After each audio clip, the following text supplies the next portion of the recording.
Evangelización. Confraternización. Edificación.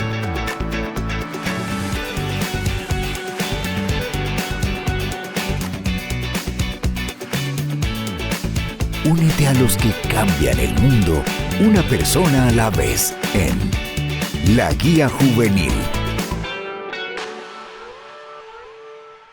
Que el Señor les bendiga, hermanos líderes y hermanas lideresas de Misión Cristiana de Lin. Es un gusto poder acompañarles una vez más en este espacio donde podemos preparar cada punto y cada tema de la Guía Juvenil.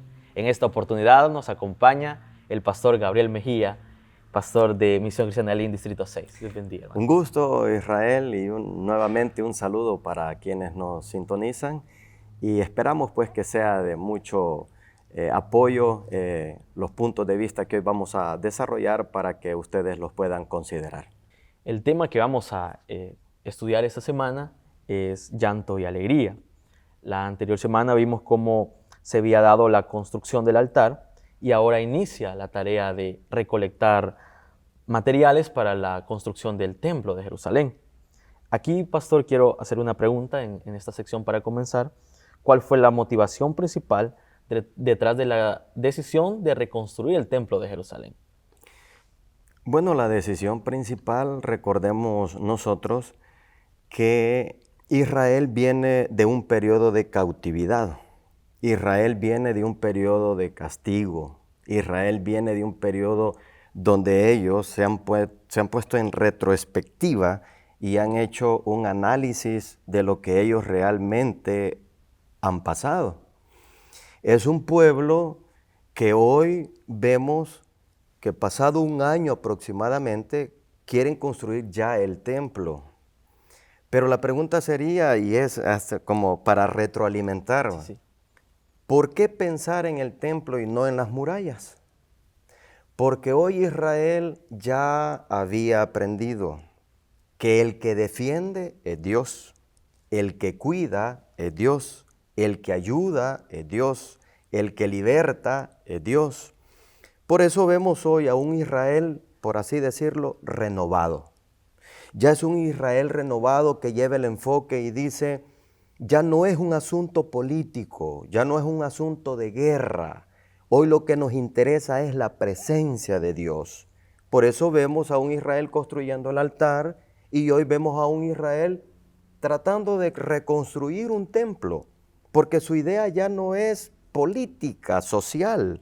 Hoy su idea primordial es espiritual. Construyamos el templo. Ya tenemos el referente que es el altar. Hoy construyamos el templo. El ámbito espiritual es muy importante porque Israel había aprendido la lección. Nosotros debemos de poner un énfasis en eso. Debemos de reconocer, como jóvenes en muchas ocasiones somos impetuosos, somos fuertes y creo yo que nuestro punto es ese, la fuerza, ¿verdad? Pero Israel dijo, ya aprendimos. Por eso es que hoy vamos al ámbito espiritual. Depender completamente de Dios y no de una muralla y no de un ejército. Depender completamente de Dios.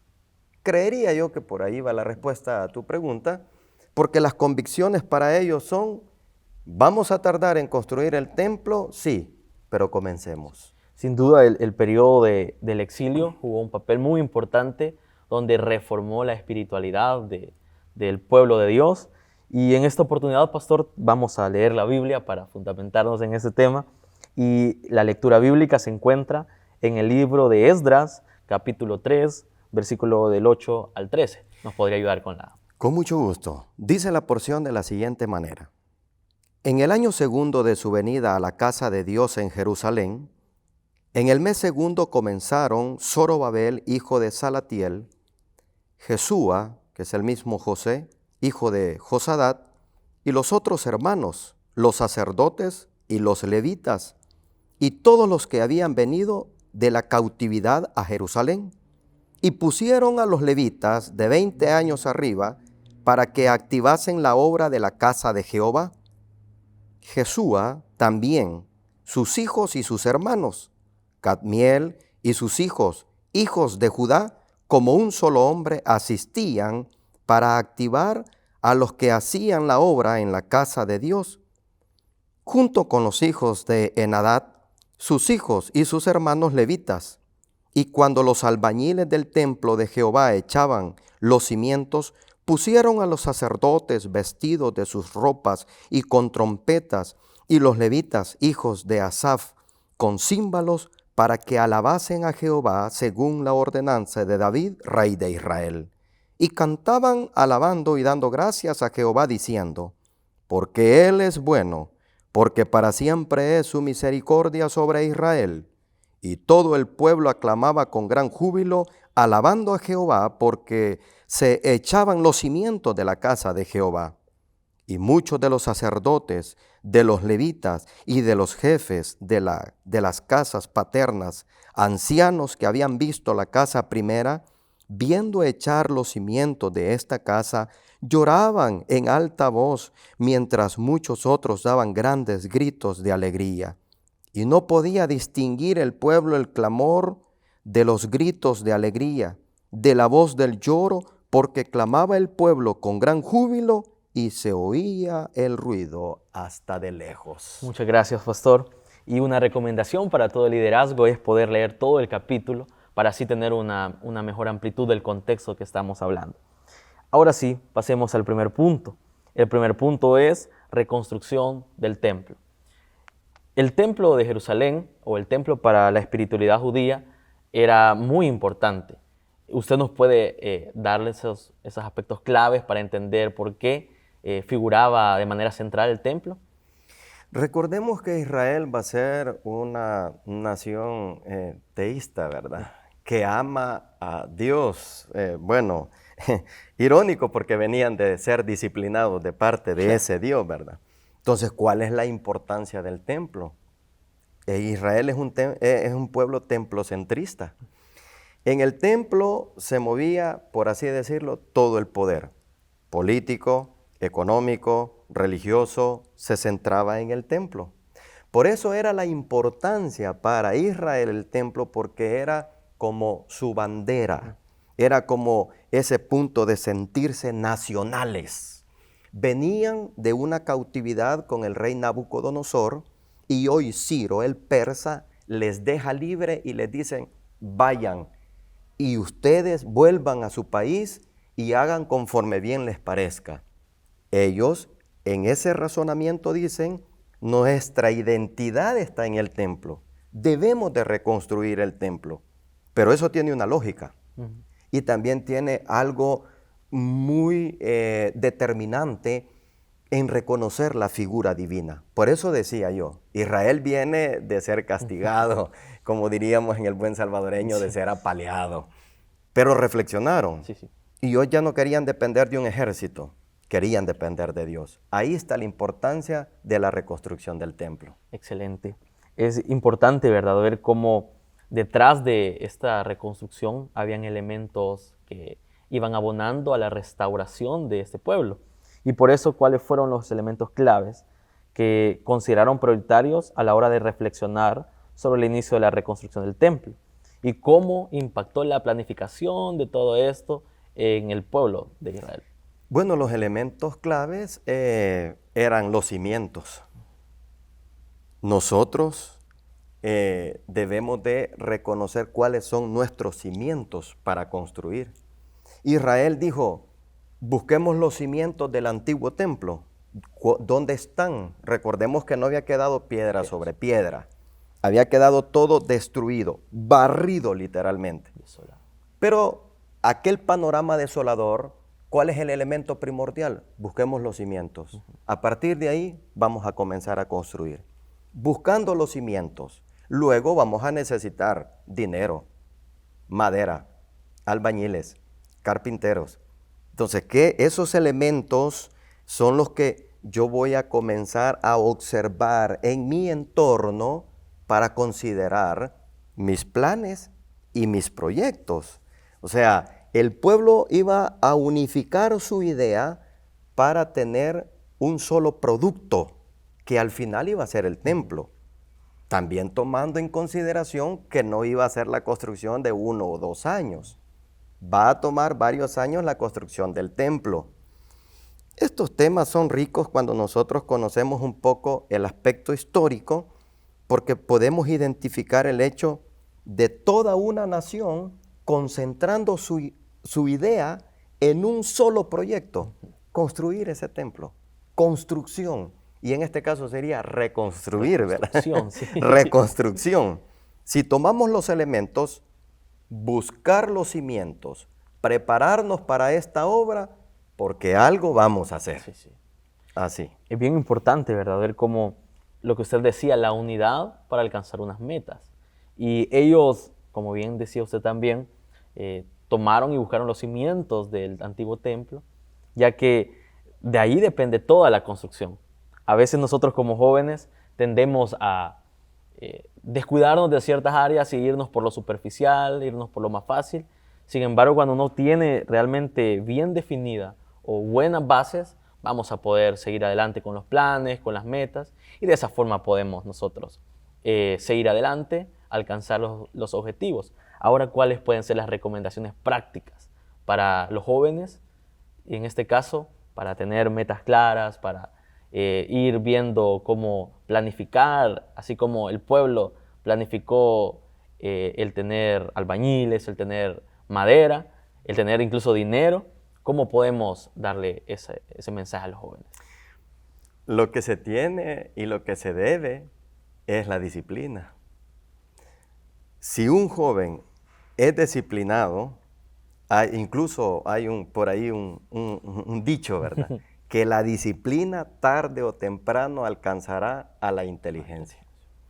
Si yo quiero estructurar mi futuro, porque hoy estamos hablando de reconstruir, si yo quiero estructurar mi futuro, lo que yo debo de tener en mi vida es disciplina.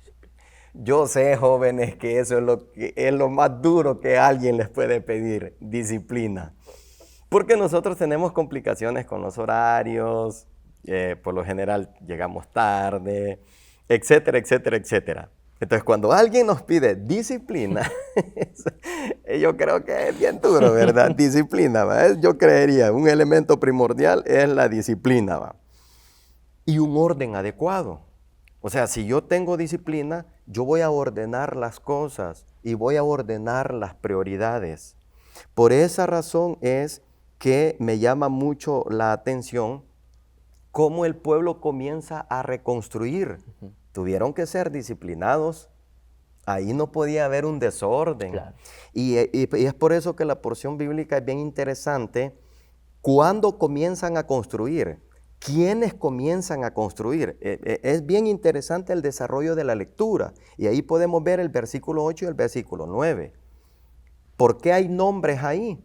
Y quizás ustedes dirán, hermano, es que esos nombres hasta son bien complicados de pronunciarlos. Pero ¿por qué los dan? Porque hay referentes. Jóvenes, ustedes como líderes son los referentes en su célula. Por eso es que en un determinado momento, así como estos nombres aparecen aquí, así también pueden aparecer en un futuro quién fue el líder de esa célula. Correcto. Y esas bases se van a sentar desde esa perspectiva. La disciplina, la dedicación, el ordenamiento que yo tenga para poder llevar los planes que son para futuro, no para hoy, son para futuro. Recordémonos los 3 tipos de metas, los cortos, medianos y largos. 3 tipos de metas que nosotros debemos de identificar para que no nos ahoguemos también, ¿verdad?, construyendo castillos en el aire. Correcto. Sino que ser con los pies en la tierra y con la vista al frente y con la vista para arriba. Correcto. La vista para arriba para recibir la ayuda de Dios, la vista al frente para ver dónde quiero llegar y con los pies en la tierra para ver con lo que yo cuento. Excelente, muchas gracias, pastor. El segundo punto va bien enlazado al anterior y es retomando las asignaciones. Vemos cómo Israel estaba ya en ese sentido de la restauración del templo, pero eso no solo conllevaba construir un templo, sino, como usted bien lo decía, la restauración espiritual, es decir, la espiritualidad de Israel estaba siendo renovada en ese momento. Y es bien interesante cómo ellos empiezan allá a retomar las asignaciones. Y lo que es la disciplina y el ordenamiento de las fases fue bien trascendental aquí, porque dice el texto que ponían a levitas a supervisar a los albañiles. Es importante ver cómo en esta sociedad, que es muy antigua a nosotros, ya existía ese tipo de organización. Aquí viene un punto, pastor, cómo se enlazaba esa necesidad de restauración espiritual con ese orden a la hora de construir el templo. Esa pregunta es bien importante, Israel, lo que tú estás haciendo, porque detrás de esa pregunta hay una cosmovisión histórica. Este pueblo de Israel, nosotros tenemos que aprender mucho de él. Sí. Porque Israel no va a separar la vida natural con la vida espiritual. Y ese es el error que nosotros cometemos. O sea, trabajo es trabajo y la iglesia es la iglesia. No. Tú en tu trabajo eres cristiano y en la iglesia también. Sí, claro, claro. El problema es que algunos son en la iglesia cristianos y en el trabajo no, ¿verdad? Entonces Israel, ¿qué era lo que hacía? Unificaba. Porque para ellos nunca tuvieron un Dios apartado y separado, ¿no? Ellos siempre tuvieron el Dios que estaba en todo. Por eso para el judío no era problema decir, lo bueno viene de Dios y lo malo también. ¿Por qué? Porque ellos tenían una idea que Dios era todo en lo absoluto. Entonces, acá lo que decíamos al principio, ¿por qué Israel está levantando un edificio? Es que no es solamente un edificio, no. Está levantando con ese edificio, también están reconstruyendo su identidad, están reconstruyendo su nacionalidad, están reconstruyendo todo lo que ellos culturalmente representan. O sea, el templo no solamente es un edificio que lo vamos a armar y ya tú y con eso lo logramos todo. No. No. ¿Por qué? Porque ellos no separan. Ellos no dicen lo carnal y lo espiritual. No. Ellos dicen lo absoluto, el todo. Porque el todo es Dios. Entonces, si nosotros tuviésemos esa cosmovisión de las cosas, sería distinto, ¿verdad? Ya no diríamos, el carro se me quedó porque el diablo me lo estorbó. No, el carro se quedó porque hay un desperfecto mecánico, correcto, ¿verdad? Entonces, se me olvidaron las llaves porque el enemigo me turbó la mente. No, se le olvidaron las llaves porque es distraído. Dicho sea de paso. Sí, claro. Pero quiero leer este versículo, el versículo 10, y dice así: cuando los albañiles del templo de Jehová echaban los cimientos, pusieron a los sacerdotes vestidos de sus ropas y con trompetas, y a los levitas hijos de Asaf con címbalos, para que alabasen a Jehová según la ordenanza del rey David de Israel. O sea, el rey anterior, ¿verdad? El rey que habían dado conforme al corazón de Jehová siglos atrás. ¿Por qué hacen eso? Es la idea que te estoy proponiendo. No separan.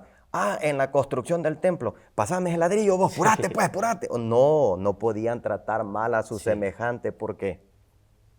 Porque unen. O sea, la idea de lo material con la idea de lo espiritual. Solo imagínate esa gente trabajando con las alabanzas atrás. ¡Ey, hermano, páseme el ladrillo! ¡Siervo, páseme! Una gran diferencia. Al idioma de Lin. Al idioma de Misión Cristiana de Lin. Ahí está eso, cabal. Entonces, imagínate cómo ellos tenían esa idea, ¿ya? Entonces, si nosotros tuviéramos esa idea que Dios está en todo lugar y no es un Dios así como lo ha propuesto la idea griega, dualista. Sí. No, somos uno con Él. Correcto. No somos dualistas, somos uno con Él. Entonces, comprenderíamos más la cosmovisión de este pueblo. Sí, sin duda Israel tenía bien claro que Dios era un no Dios alejado de ellos, alejado de su realidad, sino que a mí me gusta mucho la expresión, era un Dios cotidiano, donde estaba junto a ellos día a día. Y eso es bien importante porque, como usted bien lo decía, a veces nosotros separamos las cosas. Separamos lo espiritual de mi carrera, de mi trabajo, cuando no debería ser así, ¿verdad? No. Sino retomar las asignaciones dentro de donde estamos nosotros parados, ya que de esa forma nosotros podemos marcar incluso vidas y llevar un rumbo de nuestras metas más claras, de nuestras metas realmente lograrlas, pues, porque tenemos un objetivo bien fundamental. Y aquí hay también un punto bien importante. Esto me llamaba mucho la atención, que muchos se habían alejado de Dios en ese momento. Quizás nosotros estamos, o algunos jóvenes están alejados de Dios en ese momento, y es importante retomar las asignaciones. Como usted decía, recordarle a los jóvenes que deben entender que tenemos a un Dios que no solo es en la iglesia, no solo es en el auditorio, sino que donde estamos nosotros, quizás una buena acción es la que el Señor puede ocupar para llevar a sus pies a un joven, o donde quiera que estemos. Entonces, se debe animar a cada joven, a cada jovencita que si ha dejado atrás algunas asignaciones, pueda retomarlas, pueda saber que no existe una tinta media espiritual aquí, de la otra forma allá, sino que todo es reflejar el amor de Dios en nuestras vidas para que el Dios cotidiano que realmente tenemos pueda abarcarnos, pueda acompañarnos y pueda siempre guiarnos. Ayudarnos. O sea, si tú te has alejado por el estudio, recuerda, ese estudio es para que le sirvas a Dios. Entonces, ¿cómo es posible que la carrera te haya alejado? O quizás tú dices, no, pastor, es que ya comencé a trabajar y por eso ya no puedo ir a la iglesia. Si tú comprendes la idea de que tú eres uno con Dios, o sea, nuevamente, volvemos. No importa, si tú estás en tu carrera, eres uno con Dios. Si tú estás en tu trabajo, eres uno con Dios. Entonces, vuelve al inicio. ¿Cuál fue tu inicio? La lectura de la palabra, la búsqueda de Dios en oración, congregarte, la vigilia, el ayuno. Vuélvete a lo primero, como Israel hizo, volverse a lo primero, la búsqueda de Dios. El Señor es un Dios de oportunidades. Sin duda. Nunca vamos a dejar ahí que nos van a llevar a condenación y que si mientras hay vida, su palabra que hay esperanza. Entonces es bien importante que podamos hacer este énfasis, ya que es un tema muy restaurador y muy esperanzador para los jóvenes y las jovencitas.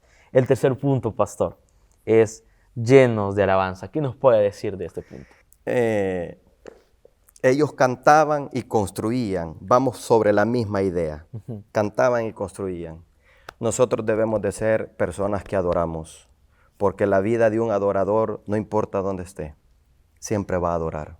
Por eso decía yo, en tu carrera vas a adorar, en tu trabajo vas a adorar, en tu vida vas a adorar. Entonces serás uno con Dios. Esa es la importancia de la alabanza. A veces tendemos a pensar que los adoradores únicamente están en el auditorio de la iglesia, cuando es una idea bien equivocada, pues, porque con nuestras acciones mismas, en el diario vivir podemos adorar a nosotros, podemos estar ahí siempre con ese gozo de cumplir una meta pequeña, quizás para nosotros, vea. Y eso es lo que me parece muy importante. Quizás nosotros podemos decir, no, yo voy a celebrar hasta que termine todo. Acabamos de terminar ciclo de la universidad, la mayor parte. ¿Por qué no agradecer por ese escalón que acabamos de subir, verdad? Los israelitas, los judíos en este caso, ellos agradecieron porque los cimientos estaban firmes. Y ellos, dice que la palabra de Dios, que daban gritos de alegría, alabanzas. ¿Cómo podemos nosotros, pastor, en este caso usted, recomendarle a los jóvenes que puedan valorar esos pequeños, grandes pasos, ya que con cada pasito pequeño se va llegando más a la meta cada día? Eso es bien interesante, Israel, porque fíjate que si pasaste ciclo, ese es un gran logro. Claro. Oye, te sacaste un diploma de 6 meses, ese es un gran logro. Disfrútalo, hermano. Correcto. Disfrútalo. Sí. Muchos estamos esperando tener el gran título y pegarlo en una pared y decir, hoy sí soy licenciado y alcancé algo grande, hoy sí vale la pena. No, no. ¿Sabes tú que las cosas pequeñas son las que marcan la diferencia? Si entendiéramos eso, una sonrisa cambia. Sí. Y le cambia la vida a otra persona. Una palabra le cambia la vida a otra persona. Ocupémonos de los pequeños detalles. Lo grande vendrá, por eso es que las metas están a corto, mediano y largo plazo. Una carrera es un objetivo a largo plazo. Pero ¿cuál es a corto plazo? Viviré para Dios durante la carrera. Correcto. O sea, dejé la materia. Ay, ¿y qué hago? Y ahí, ¿cómo hago, hermano? Agradézcale a Dios, sí. Porque tiene todavía 2 oportunidades más. Sí. No, eso solamente es algo ameno, ¿verdad? Para que considere. Pero, pasó la materia. No, hombre, de gracias a Dios. Y cualquiera le puede decir, no, hombre, sí, yo ya me gradué. Ah, sí, pero usted ya está en otra etapa de la vida. Sí. yo voy pasando esta etapa de la vida. Entonces aprendamos a disfrutar los pequeños detalles. Siempre es importante, y yo vuelvo y repito, creo que ya voy a aburrir con el Dios cotidiano, pero ver a Dios en lo cotidiano, incluso en lo pequeño. A veces queremos ver al Señor solo en los grandes milagros, en las grandes proezas, pero yo siempre recuerdo el texto de Elías, de la historia de Elías, que dice que no estaba en el trueno, sino que estaba en el silbido apacible, en algo que uno no puede decir, eso es insignificante, pero ahí estaba Dios. Entonces es importante que nosotros podamos disfrutar los buenos momentos, disfrutar esos pequeños logros que podamos alcanzar. Y aquí viene otro punto, pastor, que el texto nos habla cómo jóvenes y ancianos estaban disfrutando ese momento. Los ancianos porque habían visto el templo anterior y los jóvenes porque estaban logrando restaurar la identidad nacional de Israel, la identidad espiritual de Israel. Y aquí viene el punto, nosotros estamos en ese momento de transición, de relevo generacional incluso, donde incluso en nuestra iglesia después de la pandemia sucedieron muchas cosas. ¿Cuál puede ser el mensaje también sobre esta combinación de llanto por parte de los ancianos y de alegría por parte de los jóvenes? En los ancianos, recuerden ustedes que está la experiencia. El texto no dice que los jóvenes despreciaban porque los ancianos lloraban. No. Existía, para que haya un relevo generacional, tiene que haber un equilibrio. Correcto. ¿Ya? El joven respeta al anciano y el anciano respeta al joven, porque el anciano tiene que ser el que le diga al joven, ven, te voy a contar y te voy a mostrar cómo fueron las cosas en el pasado. Hoy tú estás alegre por lo que has alcanzado, disfruta la alegría, disfrútala, porque lo que yo te voy a contar es mi tiempo, es mi generación. Pero lo que tú estás disfrutando y lo que tú estás logrando es lo que le vas a contar a tu tiempo y a tu generación. Debemos de ser unidos. Correcto. Por eso es bien importante que en muchas ocasiones he escuchado esto. Antes las cosas eran así, eran allá, pero yo creo que es una muy buena oportunidad para que en este tiempo, para nuestros líderes juveniles, para nuestra juventud de LIN, pueda ser tiempos esperanzadores, que podamos disfrutar los pequeños logros que estamos alcanzando. Y sí es bien interesante cómo poder buscar esa unidad entre la generación nueva y la, por así decirlo, antigua generación, para poder llegar a la meta, ¿verdad? de los objetivos que nosotros nos planeamos. Como Israel reconstruyó, necesitamos reconstruir.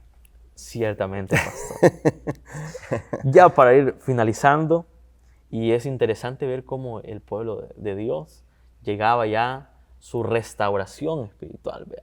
Cómo ya no se fueron en pos de otros ídolos, sino que pusieron a Dios primero. Ya no fueron las demás cosas importantes para ellos, sino que llegó la hora de poner a Dios primero. ¿Qué le puede decir a los jóvenes, a los líderes juveniles incluso, de esas grandes bendiciones que vienen cuando nosotros ponemos a Dios primero? Bueno, voy a ser breve, Israel, y solo quiero decirles esto. Una labor de reconstrucción puesta en manos de gente que tenía una mente de esclavo. ¿Cómo hago yo para cambiar el cassette a una persona que tiene culturalmente unos arraigos, que ya es esclavo de esos arraigos? Tu papá no estudió, tú no vas a estudiar. Tu papá fue ebrio, tú vas a ser ebrio.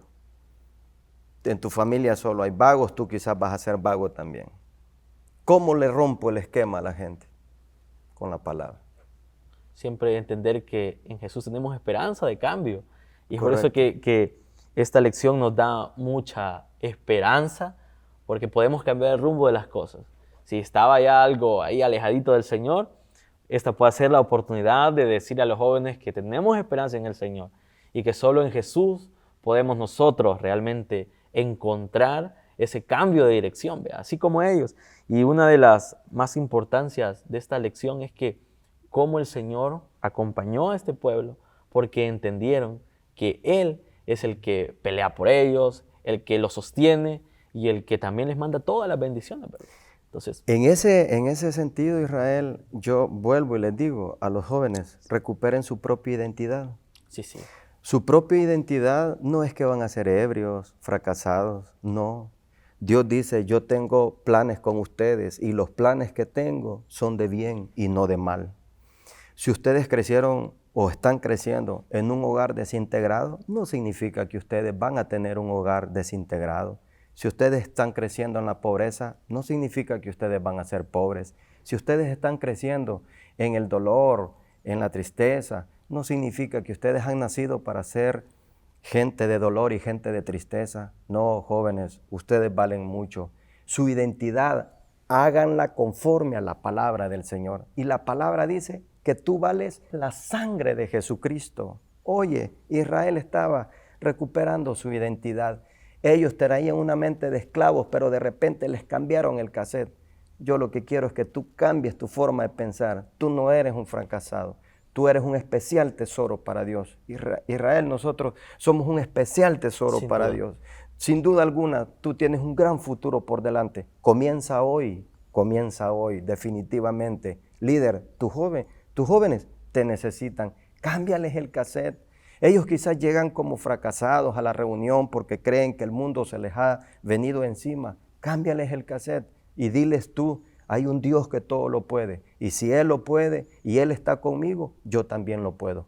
Adelante, jóvenes. Así como ese pueblo de Dios que tuvo una nueva oportunidad de restauración, una nueva oportunidad de reconstruir el templo de Jerusalén, de reconstruir su espiritualidad, todos nosotros tenemos una nueva oportunidad en el Señor para que podamos siempre cambiar la dirección de nuestra vida. Muchas gracias, pastor, por acompañarnos en este espacio de la Guía Juvenil. Dios les bendiga, hermanos líderes y hermanas lideresas, y adelante vamos a seguir trabajando por el reino de Dios para que el Señor se manifieste en cada célula, en cada barrio, en cada cantón y en cada zona donde ustedes van a predicar el Evangelio. Dios les bendiga.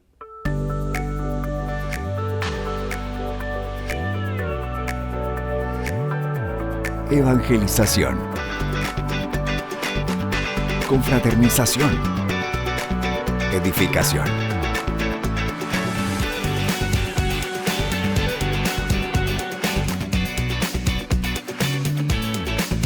Únete a los que cambian el mundo, una persona a la vez, en La Guía Juvenil.